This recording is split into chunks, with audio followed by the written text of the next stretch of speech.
When Oberlin announced it was pursuing outsourcing, workers had no idea that the vendor ultimately selected would already have a positive relationship with the UAW elsewhere, and want to maintain it by rehiring these workers and signing a new union contract.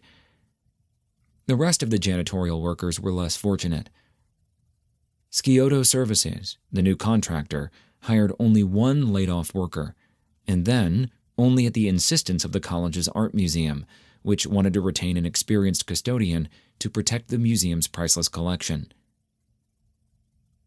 This nonprofit progressive college, quote, the first college in America to adopt a policy to admit black students, 1835, and the first to grant bachelor's degrees to women, 1841, in a co-educational program, end quote, according to the college's website, chose to cut costs by terminating these workers, many with decades of service, and replacing them with lower-wage subcontractors. In doing so, Oberlin adhered to the Wall Street Employee Handbook. Rule number 1. Workers must be reduced to mere numbers. Rule number 2. Workers are expendable. Rule number 3. Loyalty is irrelevant. Finally, the most sacred rule of all, rule number 4. Bottom-line financial calculations trump all other considerations. And so, Oberlin saw absolutely no reason to factor into their decision-making calculus the harm done to these workers, nor the consequences to the surrounding town, which was already saddled with a 24.9% poverty rate. The harm so studiously ignored is considerable. Layoffs upend people's lives. They cause extraordinary levels of stress, loss of confidence, and financial insecurity, including depleted savings, and often increased debt. Medical studies have shown that the trauma of unemployment causes disease. Sandra Sucher and Marilyn Morgan Westner, writing in the Harvard Business Review, reported on additional research that reveals the vast extent of the personal suffering caused by unemployment.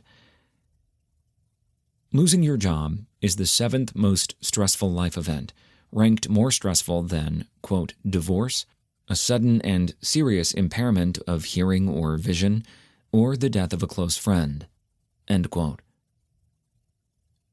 Recovery from the psychological trauma of job loss takes 2 years on average. Even for those without pre-existing health conditions, quote, the odds of developing a new health condition rise by 83% in the first 15 to 18 months after a layoff, with the most common conditions being stress-related illnesses, including hypertension, heart disease, and arthritis, end quote. The stress of a layoff, quote, can increase the risk of suicide by 1.3 to 3 times. Displaced workers have twice the risk of developing depression, 4 times the risk of substance abuse, and 6 times the risk of committing violent acts, including partner and child abuse. End quote. Stress from layoffs can, quote, impair fetal development, end quote. For many layoff victims, the loss of income, quote, can last for the remainder of their careers. Workers who lost their jobs during the 1981 recession saw a 30% decline in earnings at the time of their layoff. 20 years later, most still earned 20% less than workers who retained their jobs. The cumulative effect of unemployment, underemployment, and an inability to find work commensurate with their skills. End quote. As mass layoffs devastate rural areas, they become opioid death zones, supplying a disproportionate number of the nation's overdose victims, now totaling more than 100,000 deaths per year. Little wonder that even the U.S. Department of Labor recognizes that, quote, being laid off from your job is one of the most traumatic events you can experience in life, end quote. The enormous harm caused by mass layoffs has been known for decades, yet we do little to stop them.